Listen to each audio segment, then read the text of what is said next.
미국 몬태나주의 깊은 숲속. 전기도 수도도 없는 새 평짜리 통나무 오두막이 하나 서 있었습니다. 한 남자가 이곳에서 25년을 살았습니다. 남자의 이름은 시어도어 카진스키. 한때 하버드를 졸업하고 버클리 대학의 최연소급 수학교수로 임용됐던 IQ 167의 천재였습니다. 그리고 그는 17년 동안 16개의 폭탄을 보내 3명을 숨지게 하고 23명을 다치게 한 연쇄 폭탄 테러범이기도 했습니다. FBI 역사상 가장 길고 가장 많은 비용이 들어간 수사.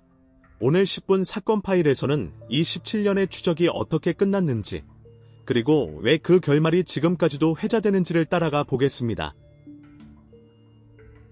카진스키는 1942년 시카고의 평범한 가정에서 태어났습니다.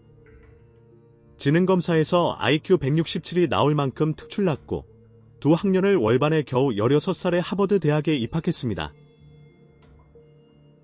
미시간 대학에서 수학 박사 학위를 받았고 그의 논문은 그 해 최우수 논문상을 받았습니다.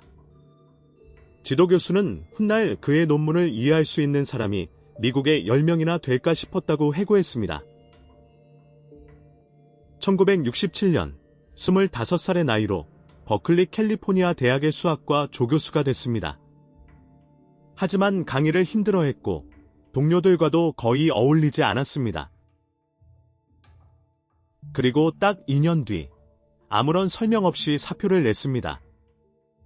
1971년부터는 몬태나 숲속에 직접 지은 오두막에 들어가 전기도 수도도 없이 사냥과 텃밭으로 살아가기 시작했습니다. 1978년 5월 시카고의 한 대학 주차장에서 주인 없는 소포가 발견됩니다. 반송 주소로 되돌아간 이 소포는 노스웨스턴 대학에서 개봉됐고 폭발에 경비원 1명이 다쳤습니다. 첫 번째 폭탄이었습니다.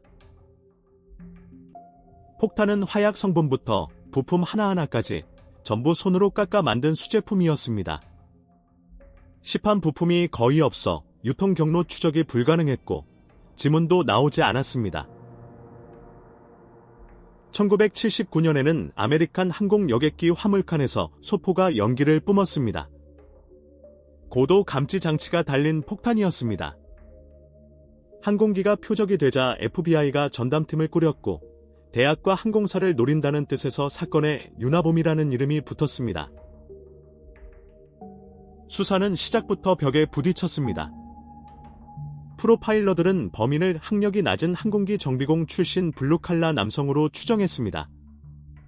실제 범인이 수학 박사라는 사실과는 정반대 방향이었고 이 추정은 10년 넘게 수사를 엉뚱한 곳으로 이끌었습니다.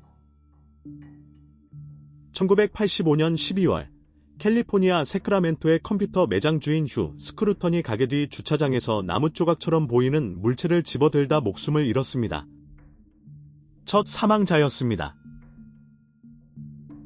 1987년에는 유타주에서 한 여성이 후드티에 선글라스를 쓴 남자가 소포를 내려놓는 걸 목격했습니다. 이 목격담으로 만들어진 몽타주가 17년 수사를 통틀어 범인의 모습에 가장 가까이 간 순간이었습니다. 자신의 모습이 목격됐다는 걸 안 카진스키는 그대로 잠적했습니다. 이후 6년간 폭탄은 단 한 개도 배달되지 않았습니다. 수사는 완전히 식어버렸습니다.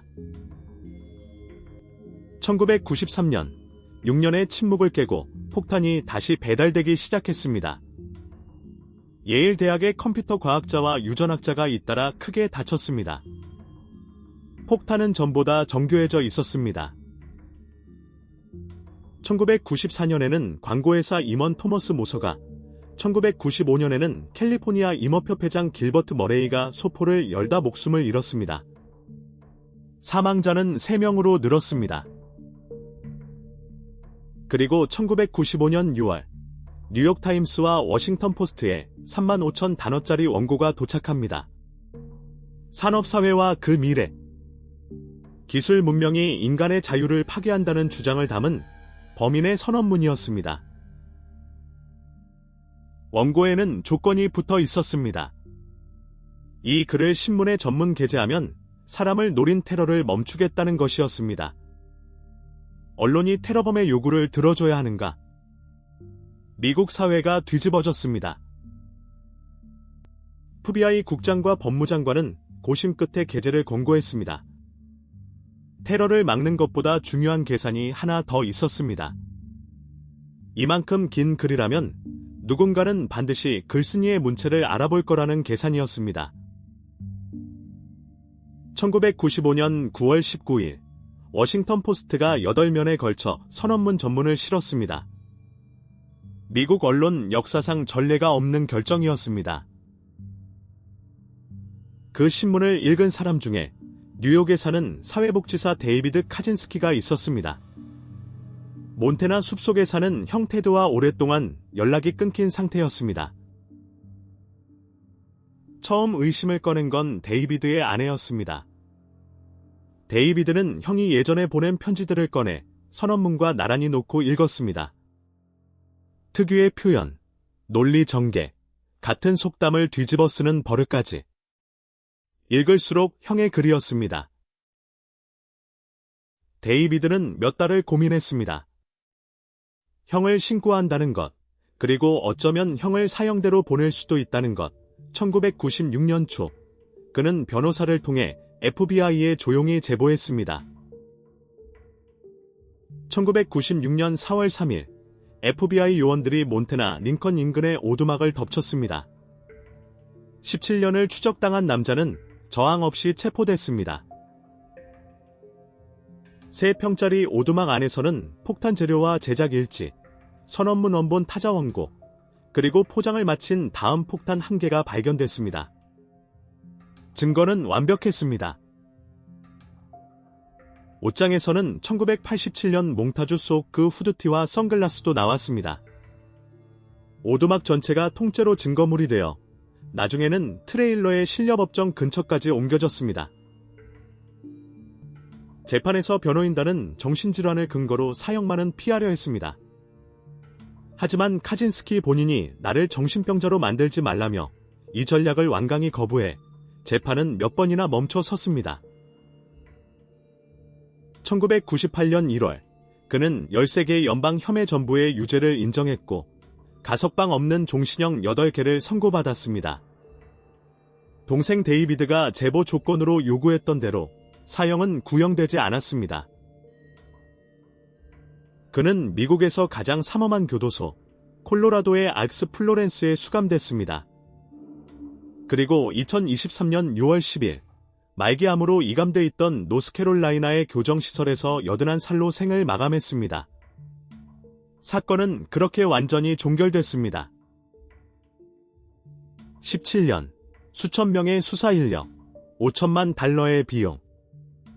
하지만 이 사건을 끝낸 건 지문도, 프로파일도, 현상금도 아니었습니다. 신문에 실린 글을 알아본 가족 한 사람이었습니다.